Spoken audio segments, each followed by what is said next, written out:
Howdy again, Mr. Pete here, your former YouTube star and YouTube shop teacher, and I've got a little project we're going to make here today on this 9-inch South Bend lathe.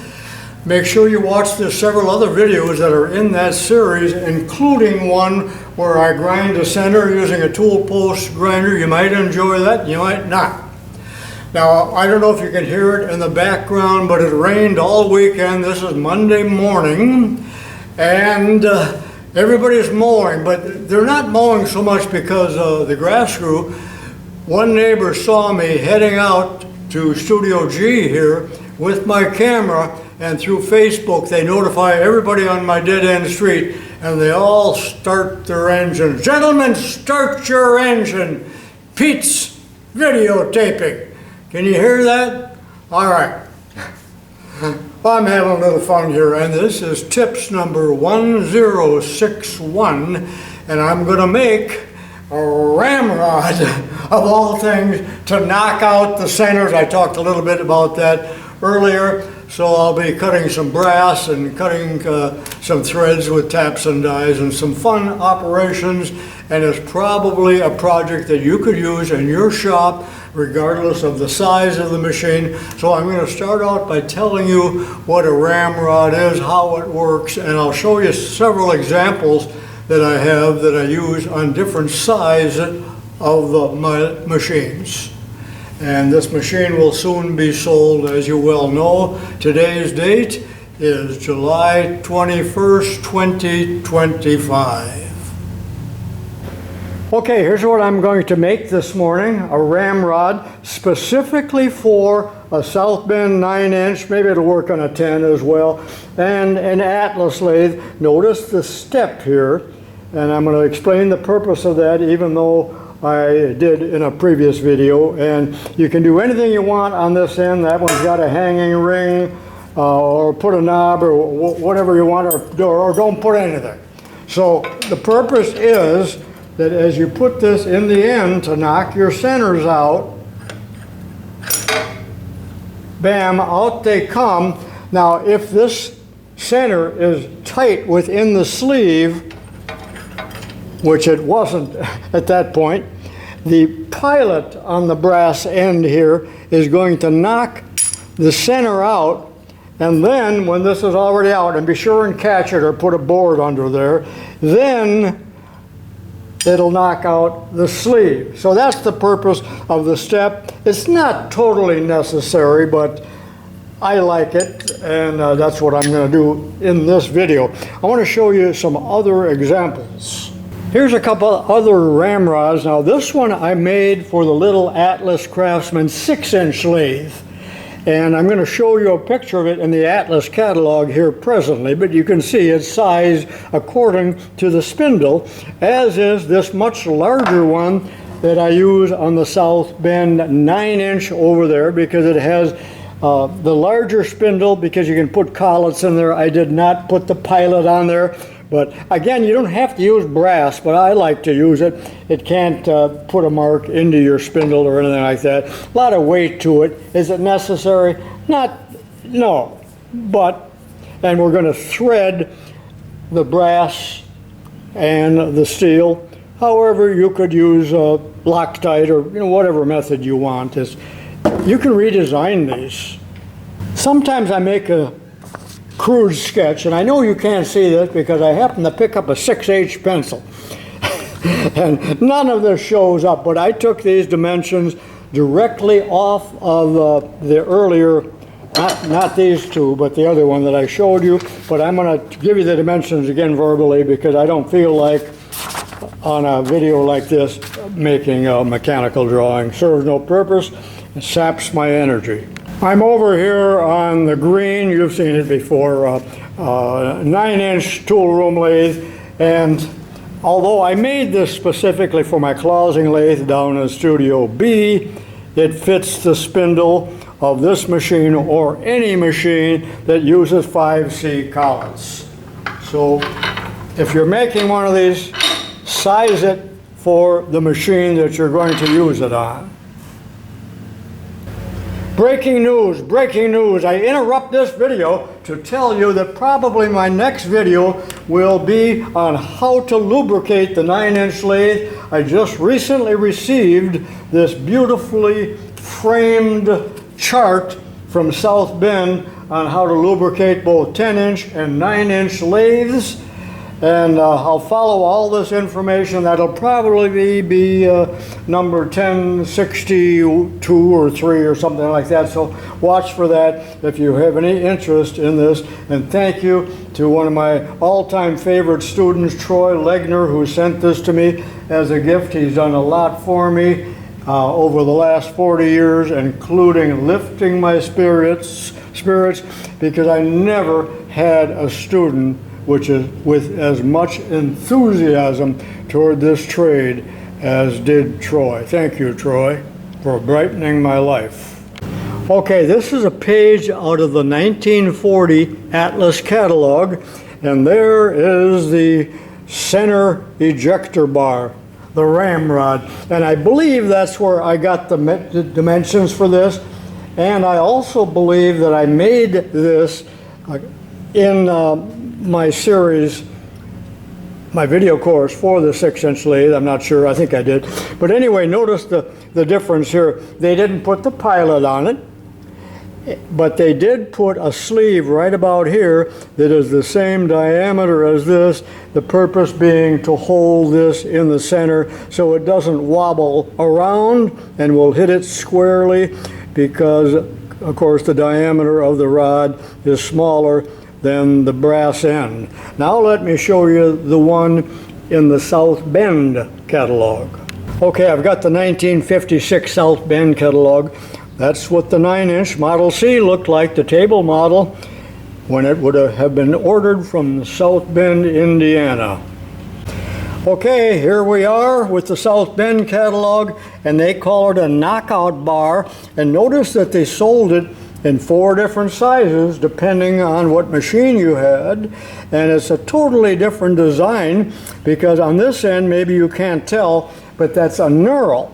Rather than putting a knob, they put a knurl on it, and on this end, instead of a big brass point on it like this, it's almost like a little hammerhead on there. So that was their version. I have the feeling that none of these companies sold very many of those because it was so easy to make one.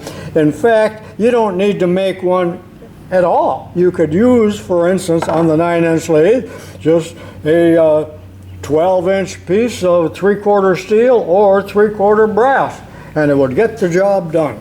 But we're machinists, so we're going to make this crazy project. It's 10 o'clock in the morning and it's already going on 90 degrees, so I got to hurry up with this project before I pass out. I hope some of you watched my video where I talked about that. So I am going to drink some water, but again, I'm not even thirsty. So here's the material that I have. 3/4 inch brass and 3/8 round mild steel. Let me give you some dimensions. Again, 3/4 brass, and it's about 3.5 long. That can vary depending on what you use. None of these dimensions are forged in brass. So the pilot is a 1/2 inch diameter and about a 1/2 inch long, and I don't even need to tell you what the balance is because it is whatever is left over. And this is a little bit extra long right now, but in the end, it's going to be about 10.5 inches long, 3/8 stock. So that's what you need. Let's go over to the machine. I know I talk too much, but anyway, this machine came with this nightmare of a 3-jaw chuck. Remember, it's the wrong size, but that's what you're going to get when you buy this. You will not get this beautiful little 4-inch buck, a just-a-true chuck. That is from my machines downstairs. I particularly like it. So I've already got a piece of brass in there. And, well, let me give you a little close-up on the tool. I'm not going to talk much about the tool other than I did grind negative rake on it, which really helps you cut brass so it will not grab on you. So there's the high-speed tool. Do not use carbide on these small lathes that run at low speed. but can you see the negative rake on that? And it works great, but just about any tool will. This is not critical at all. Just plug away and see what works and experiment. And if you want to know more about turning brass, look in the little South Bend How to Run a Lathe book, and that is covered pretty well. All right, this is the piece of brass I'm going to use, and I cut it off of this one. I shined it just a little bit because people seem to like that. I don't care two hoots about shining things up, but do whatever pleases you. It is used brass. You can see some vice marks or whatever it is. Somebody probably used it as a drift. I'm going to start off by facing this end square because it was cut off with a cut-off tool, and I'll chamfer it just a little bit, and then I'm going to drill it and tap it while we're working on that end. And that is the end that the handle will go into. Well, I put the camera on the back side so I don't trip over the tripod.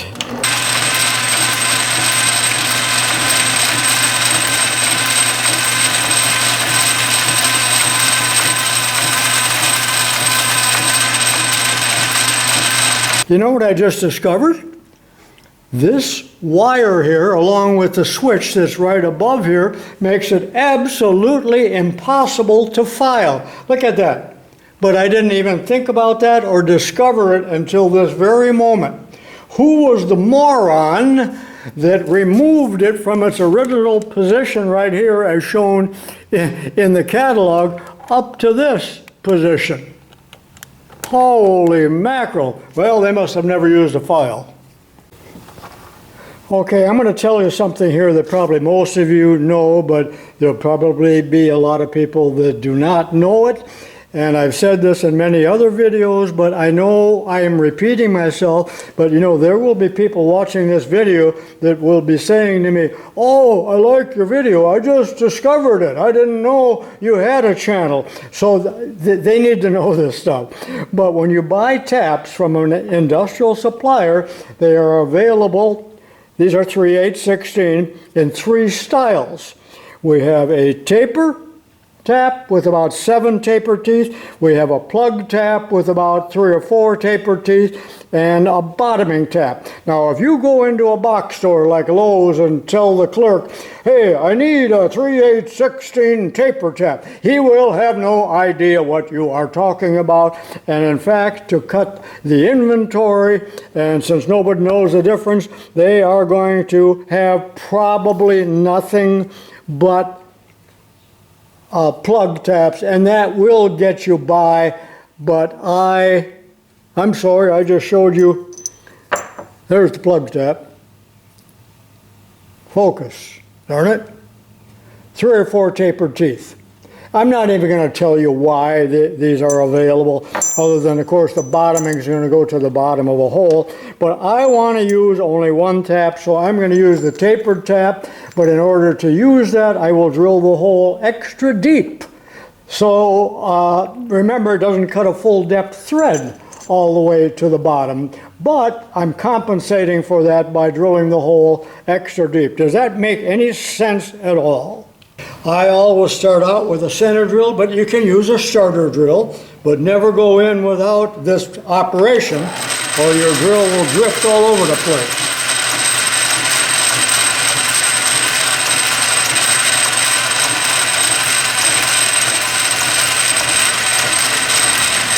And now a 5/16 drill, and I'm going to go in about an inch and a quarter deep, or to the end of the flutes typically.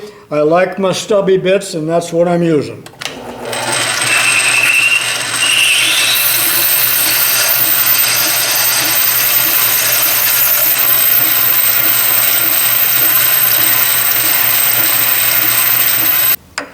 Okay, I'm using a T-handle tap wrench with that tapered tap. I got a center in the tailstock, and I have the machine in back here. This is a hand operation. Back here locks the spindle, of course, and then I can bring the center into the center hole on the T-handle tap wrench. That aligns the tap perfectly with the hole and the spindle of the lathe and all of that. And as I feed this in, I'm also advancing the tailstock hand wheel. That's out of the frame, but nevertheless, once we get it started and established, I don't even need the tailstock anymore, but this will keep you from going crooked. But then again, you knew that, I hope.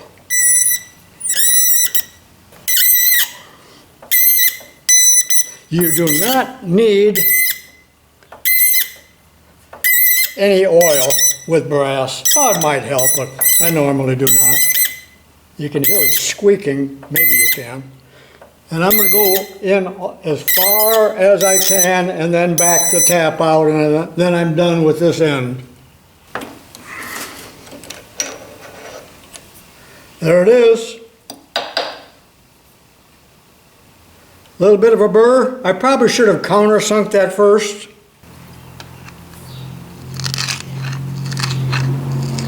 That's better.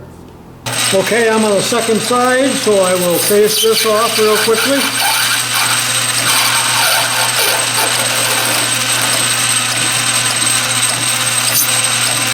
Now I'm going to turn it down to 1/2 inch diameter, 1/2 inch long. Now I do not have a carriage stop for this machine, so I feel greatly handicapped.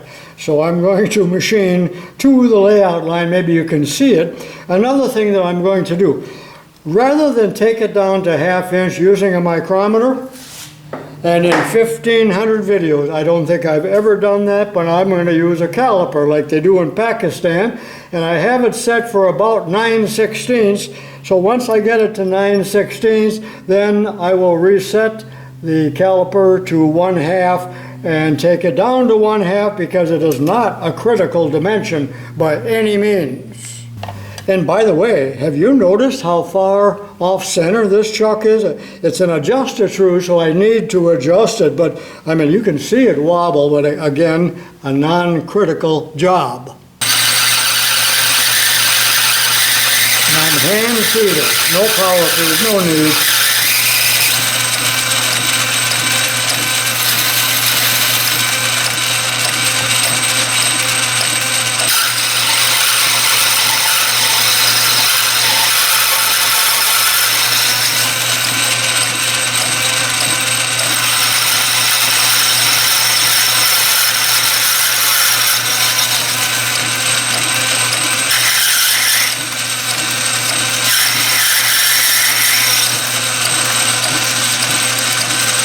Okay, I'm already down to 9/16, so I'll reset this.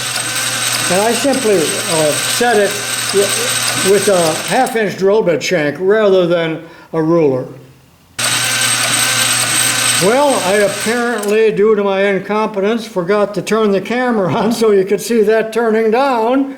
Sorry about that, but I got a pretty good fit right now. All right, at the risk of bragging, you know, you can feel it. Catch.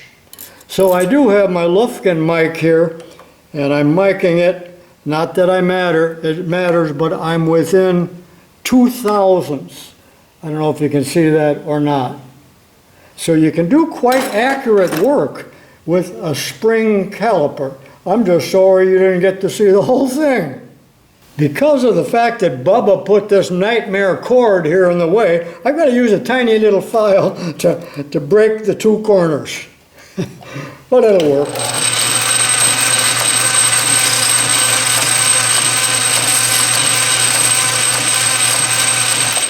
Okay, this piece is done, and now we're going to turn our attentions to the shaft, the rod. This is the hard part. I'm going to thread both ends of the 3/8 rod 3/8/16 because, remember, I tapped this 3/8/16, just about a 3/4 inch thread. It's not too important, probably even less on the other end, and I wanted to use a knob like this, and I have a whole drawer full of them, but they are all either too large or too small. So for now, I'm just going to use this. You can go this route. And you know what? I was going to bend an eye on it. That is a loop. But 3 days ago, I sold that little bender. It looked like a little, oh, what the heck was it? The one they made in Winona, Minnesota, Hussville. I've had that for 5 years and wanted to use it, and I sold it now that I actually need it. So I'm going to put this knob, which happens to be threaded, not a good deal, but that's what I'm going to do. Now, how will I make that thread? You could single point thread it, but that would be crazy. Let's do it with a die, and I've got several options I want to show you. Of course, we could just stick it in the vise and with a 3/8 die, thread it with one of these, but invariably you get a crooked thread.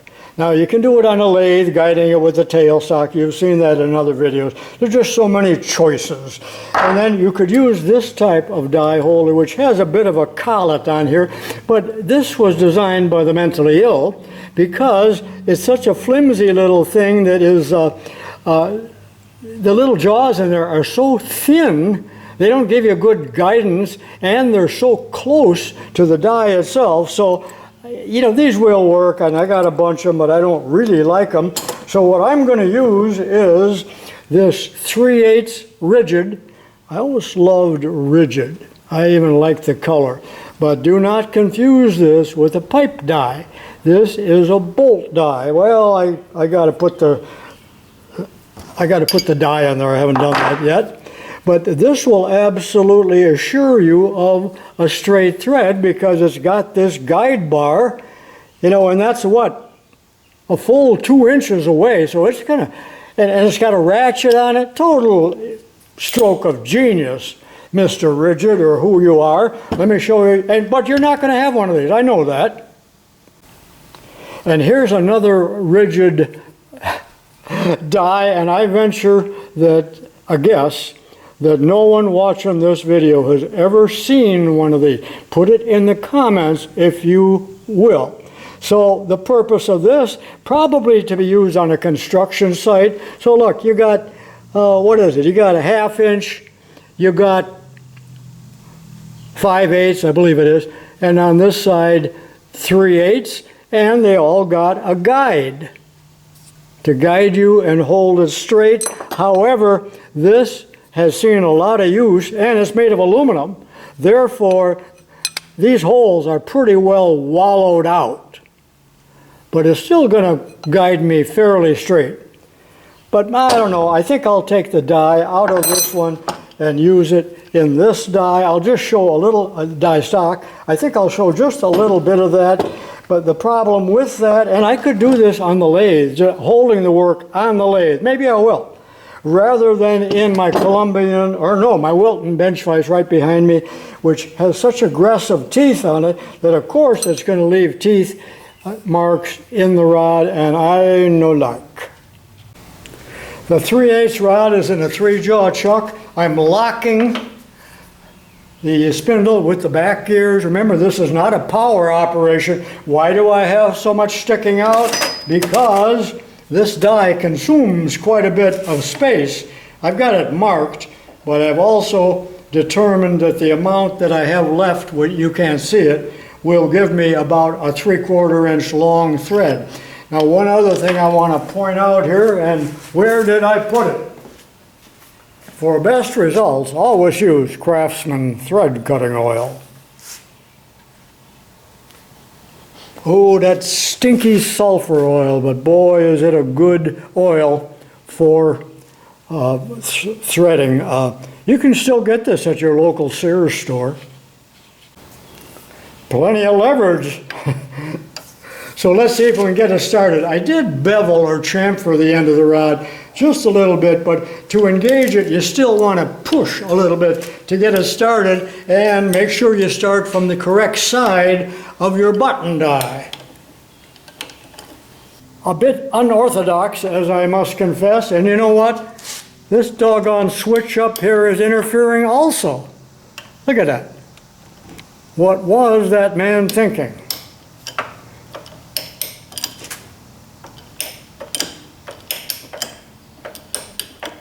You know what? I don't usually show my failures. Of course, I don't have many failures. But the work was slipping in the 3-jaw chuck. I could not get it tight enough in that little scroll chuck. I think you know that you can get your work much tighter in a 4-jaw chuck, but I didn't want to take all that time, so I'm back over here to the 4-inch Wilton, and I didn't want vice marks on it, so I have my brass jaw protectors, and I'll make real quick work of this now. I'm going to stand up, although there's so much leverage with this 18-inch handle that I actually can thread with one finger. How about that? Crazy, isn't it? I don't know why I'm showing you this, because you won't have this equipment, but I got to show it off before I sell it, because everything goes very soon.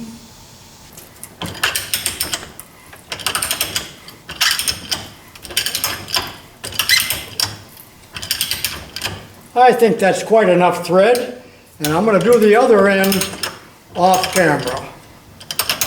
Thank goodness, you're probably thinking.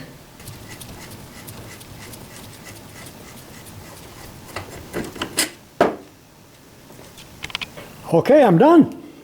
A little permalock on both ends. I'll screw it together and be right back. Okay, there it is. I don't like this knob at all, and there's no good way to hang it up, but I believe you can buy these at the box store. They'll be $7 each, of course. They have a selection of them at Menards, I believe. I saw them there. I'm not totally positive. Let's give this a test run. And then it's, you know what? It's noon. It's noon o'clock. Time, look, I drank that much water. Amazing, considering I'm not thirsty. This video took 3 hours to make, including my setup time, and it'll take another hour and a half to edit, just if you were wondering. But when you put your center in, it's a good idea to tap it with a lead hammer, no other kind. But let's knock it out now and see if this works, as if there's any way it could fail. Always hang on to this. Don't put your hand like this. Hang on to it so it doesn't go flying. Oh, doesn't go flying like that. Now, it knocks both of them out, but I want to show you something here. In case it does not knock the center out of the sleeve, simply, there's always a little protrusion here of the center. You simply can knock it out like this. So you don't really need the step that I showed you here, but it's a fun project to make. Make one, leave me a comment if you do.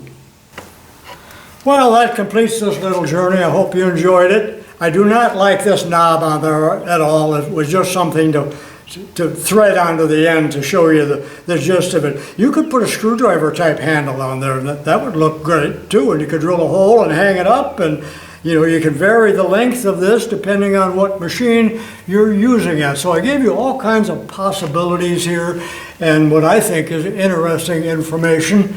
I don't know if you do. I know the channel is failing. For instance, the very last video that I did on this, I forgot what the number is, but you know, there's like 3,000 or 4,000 views. So it has dropped to the point where I know that people aren't interested, and that's why this will be for sale very soon, along with a bunch of other equipment. And I had 3 different people come here 3 days ago to pick up equipment, that big bandsaw, and I don't know what all, oh, that little Atlas lathe, that's gone, and there'll be another one here eventually as well, but I don't want to tell you too much because it would date this video. So just a few pictures at the end. Let me know if you watch the whole blame thing. Quite a few people have told me that they do watch the whole video. I couldn't have been more shocked.